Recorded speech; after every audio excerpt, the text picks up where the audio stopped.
So, if only y'all really knew the amount of technical difficulties your boy just went through, testing the audio, making sure it worked, but we finally got it. We finally here at the program. This is like a weird way to start the video out, but as you can see, probably by the title of this video, you guys already know what it's about. And it's just a real recap from 2024. So, let me actually look at my phone so I make sure I stay on track, but I don't even know where to begin. It's like by now, you guys seen my singles chat results. I posted it on the Wealthy Trader official page, literally on, I think it was like the last day before New Year's Eve. I'm pretty sure that's when I posted it. But starting off, US 30 literally went 244 trades, one loss for the entire year. SPS 238 trades, zero loss for the entire year. 150 and 0 for NOS 100. Germany 40, 86 and 2 for the entire year. And then Japan 225 was the final trade. I literally introduced it maybe in spring, but that one we went 23 and 0. So overall, it's like, as you guys already know, it's been a hell of a year. As I reflect back on the signals chats, as I went to go recap everything, as far as like going back and making sure I'm getting every pip that I caught, every single trade that I caught, I'm like, dang, like it's really been a whole entire year since like I switched things around. Starting off with like NOS 100 and Germany 40 in particular. Many of you already know, but before originally the original trade ideas, the trade take profits for those were 250 pips, 250, 500 pips, 750 pips, 950, and then 1200 pips on the charts. But then I think it was around literally like March or April, I switched it over to how I trade US 30 and what's the other one that I traded at volatile? Honestly, no, I think I switched them over all to how I trade US 30, which is US 30 TPs are set to 360, 660, 960, 1200, 1500, and so on and so on. And it was like a huge jump, right? Because it was like, I'm always calling swing trades for myself. I'm always taking these swing trades, but now I have the opportunity to call in my signals chat and give you guys those same as that setups, like to catch more pips. Obviously, more pips mean more profit, more money being made in y'all pockets. And even I might put them on the screen as well, just reflecting about all the people that was DMing me over this whole entire year. Well, we're in 2025 now, but all the people that's DMing me in 2024, the trades that's been smacking for them, $1,000 in their first week, $5,000 in their first week, just going crazy on the charts. Like it's kind of like a full circle moment because it's like, as you guys know, this is really the last year for the Signals chat. And I don't want to say like forever, but at least like I said in the last video that I dropped, which was probably like what 3 weeks ago. It's been a minute, but in the last video I dropped, I told you guys I'm still have the signals going more so for just live trading. So like when I'm trading in the live trading room, that's when I'm gonna have my signals chats going, and that's gonna only be during the academy sessions. So that was the original plan, but then I'm gonna get to that a little bit later in the video. But let me make sure I'm staying on track. But as we reflect, right? As we reflect, to be able to say, like, there's a lot of people out here that's posting, saying, like, oh, I went on a 50 and 0 run or 15 and 0 winning streak in the chest and da da da da. And it's like, I'm, I'm really, it don't feel like it yet, but I'm really like an OG in the game now, like, literally coming on. At first, I thought it was 8 years, but it's actually 7 years. We started in 2018 to now. This is be my literal 7th year doing this in the industry, but now that I'm 7 years in the game, it's like, bro, I'm ready to move on to like the next chapter, which is more so focusing on the academy more than the sit-up chat. So it's a lot of people that can call trades. It's fun calling trades. It's fun having the success rate. Like even me, like I feel like I'm closing the signals chat chapter in my prime, but like yes, it's cool saying like, oh, I had a 250 and 0 run in the signals chat last year, but it's like I care more about teaching people the skill, actually giving out the game, actually being more hands-on with people more than I do actually just calling trades. Because so many times there's people that, even though there's a lot of winning trades, there are people that still find ways to lose on the trades just because of little petty mistakes, little minor drawdown, pullbacks, stop loss getting whipped for no reason, just because they don't understand the charts or understand the markets. But to alleviate all that, that's why I'm like, cool, I'm switching to the academy standpoint where I'm focusing more on being more hands-on, being more involved with my students, um, even more than I have already been. And that kind of leads me to where I'm transitioning for my vision for the academy and where I want to take it for 2025. And that's more so just focusing more on not only the virtual classes, but more so really just the in-person classes. So as you guys know, originally I had a 4-month class that I was going to put together virtually for the academy from January, February, March, April, and I was going to run it from that. But instead, I'm only going to focus on in-person classes, which will actually, I really don't want to put a date on it just yet, but I'm thinking around, like a time that I know everybody will probably be able to do it the most is probably like around June. So I'm thinking about maybe doing 2 classes throughout the year, moving forward, probably June, and then maybe still one at the end of the fourth quarter. Excuse me, once I figure out exactly how I want to structure it. But for those that were like, bro, like, nah, I was interested, I was ready to get started as soon as 2025 here, I was ready to still join your academy. Don't feel like you're getting left out. I'm still bringing in a new material into my academy every week from here on out. There's going to be new weekly video trainings along with homework that I'm giving y'all, along with quizzes that I'm giving you guys, along with just kind of like building like more of a community, challenging you, like if you're going to be in my academy or even my academy students that's watching this, challenging you guys to actually send me your video breakdowns. You give me breakdown video ideas, or not even just me per se, but actually post it in a Telegram chat, so that way you're actually communicating, connecting with other people, other new traders, other new beginners that's joining, and actually just building more of a community standpoint, right? So that's kind of like the direction that I really want to shift into versus just the signals. Now, even though I am getting rid of the signals, don't think I'm getting rid of it like just like that. I told you guys in the last video, I'm still gonna be a man of my word.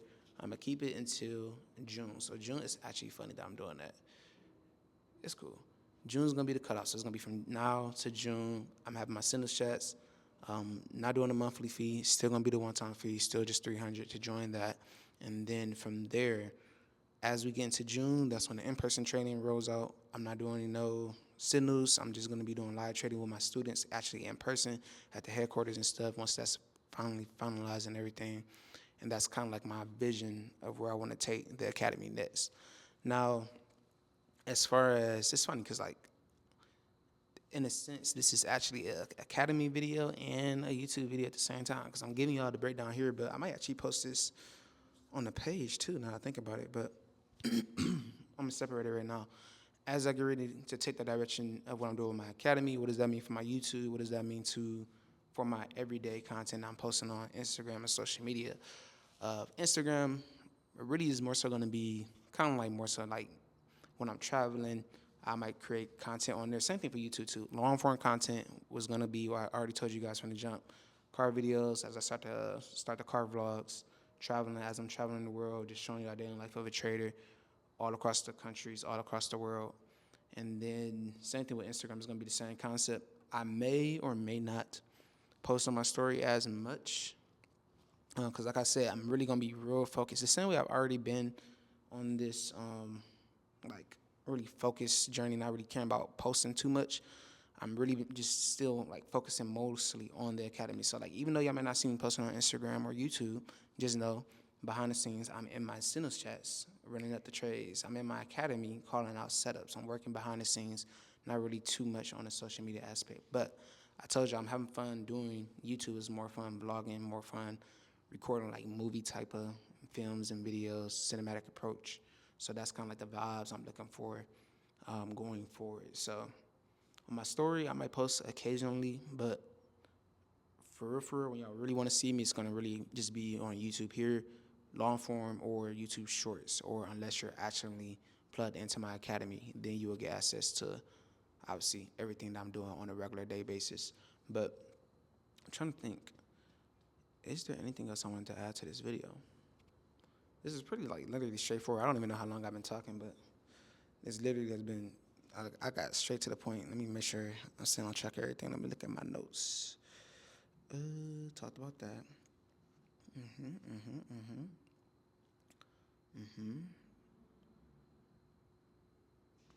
All right, cool. So I guess I can talk about this a little bit. Actually, you know what? It's two things I'm gonna talk about. Two things I'll talk about. We're gonna talk about. I'm gonna give you guys. So for the people that's not in my academy yet, and just follow me on YouTube. Like the biggest thing I'm talking about is just your mindset shift.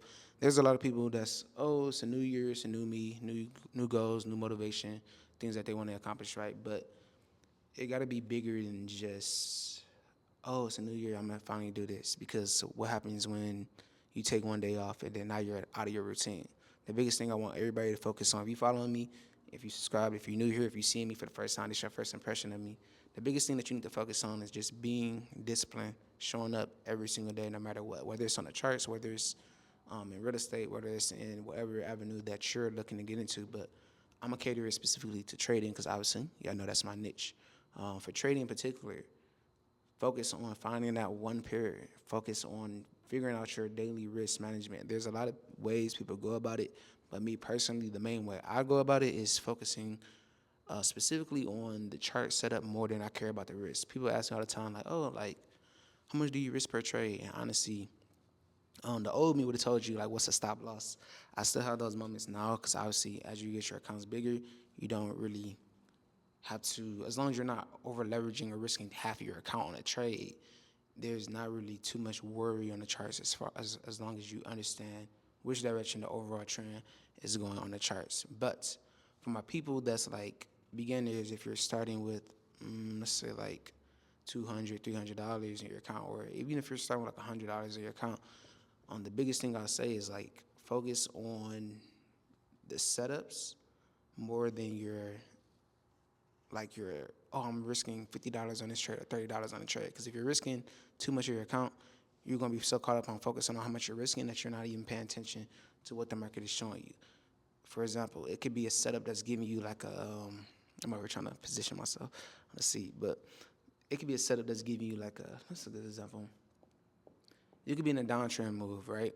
And your entry, the lower high setup that came on the charts, it already happened. You missed your first entry to catch the entry at the lower high.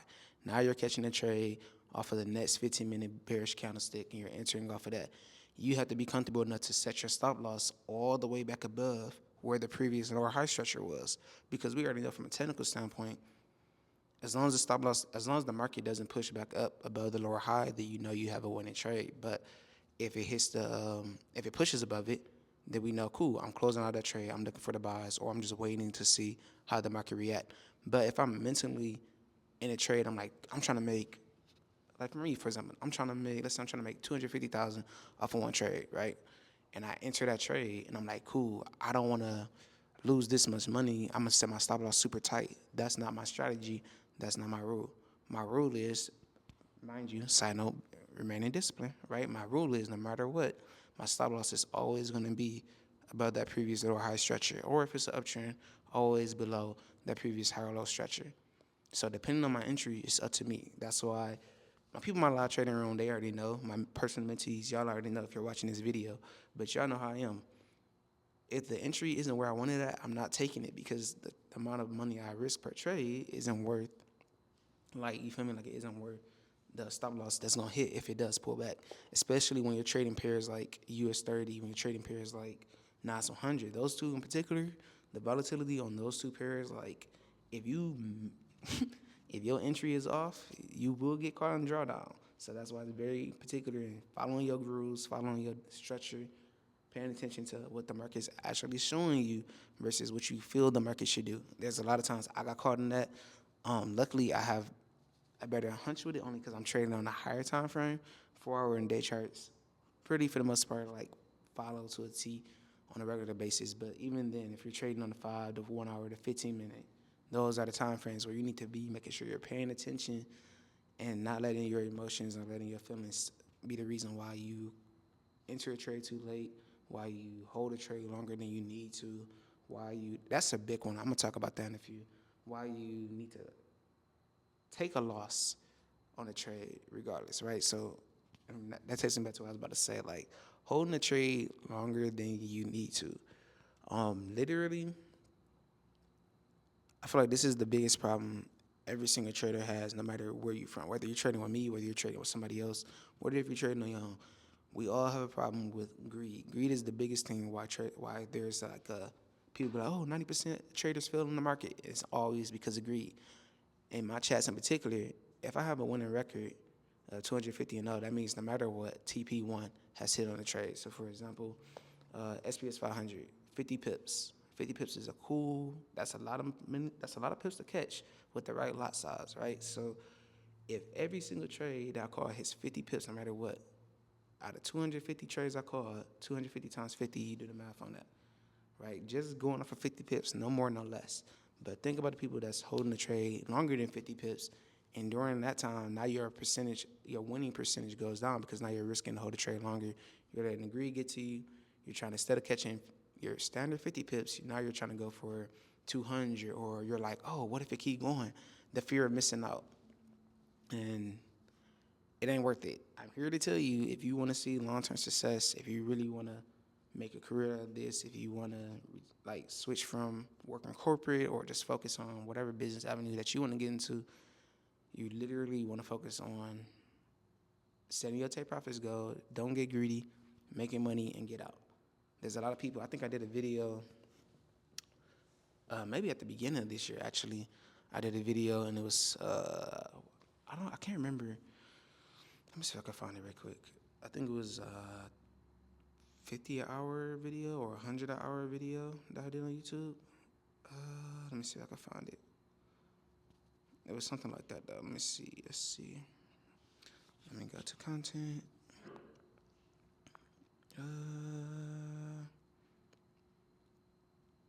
Where's the video? Where's the video?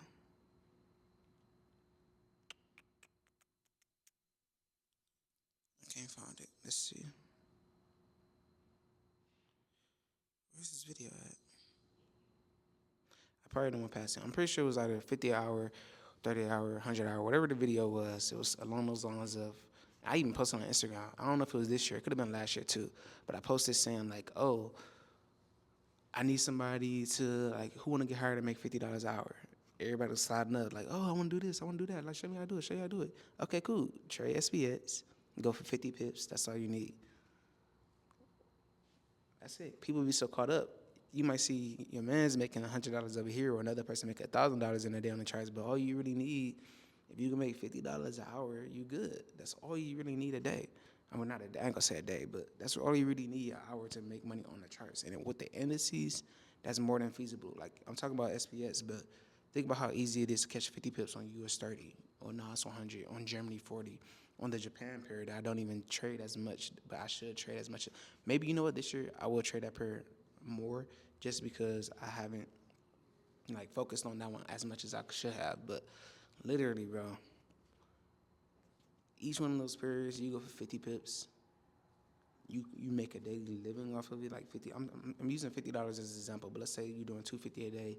Cool, that's 1,000 a week. 1,000 a week times 4, that's $4,000 a month. $4,000 a month. 4,000 times 12. Cool. Now you're making 48,000 a year just off of trading alone.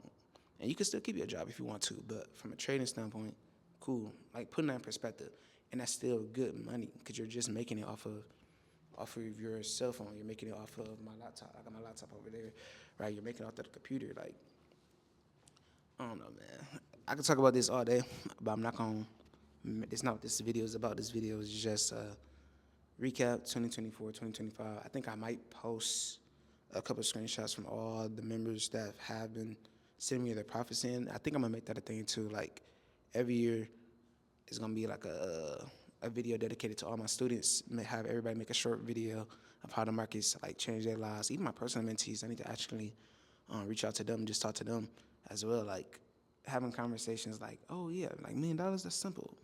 I can see how you doing that. I see how you average that. Oh, okay, cool. X, Y, and Z. But I feel like that'd be a cool feature. I never actually asked my students to send me videos or like text me the information. If people text it to me or people send me like or just give me my flowers, that's just because they do it. I never actually be like, oh, like, can you send me a video how the markets helped you or how I helped you in my academy? Maybe I should. Only reason why I don't, because I feel like it's not as authentic. Like, I don't want people to like, oh, like just doing it just because I'm asking them to. I want it to be like hey, like you really changed my life. Like, don't get me wrong, I have people that have done that, but I don't know, maybe I will. We'll see. But this is officially the end of this video. It's crazy. Like I literally just Turn the camera on, press record. Didn't do no edits. As y'all can see, I'm literally running through everything I want to say in one swoop. But this is gonna be the end. I got probably about 1 or 2 more videos I'm gonna drop on here, and then like I said, I'm really about to be fully into my academy until like I take my trip at the end of the month. And then y'all catch me in the vlogs. But besides that, this will be on for the year. So if you want to join the academy, like I said, I'm leaving the online class session still. I'm still having that. It's not gonna be, you can't do the one-on-one scheduling with me no more. It's more so, it's revamping the old academy that I have, but every week is gonna be updated to the current market conditions. Because as you guys know, every season the market changes. Every quarter is a different type of market. So I feel like being actually intentional with weekly drops, weekly updates with my strategies that I'm using, teaching different scenarios in the market, how to adjust different news that's coming up. I feel like that'd be more funner than me just dropping like a regular video course. Because I could have easily just made a whole video course and just gave it to y'all. But I was like, you know what? Nah. Every 2 weeks, every week, I'm dropping a new video. Every week, y'all getting a new training, and then we'll go from there with that. But I feel like I already didn't make the video too long, so I'm gonna end it here, and I'll catch y'all in the next one. Peace out.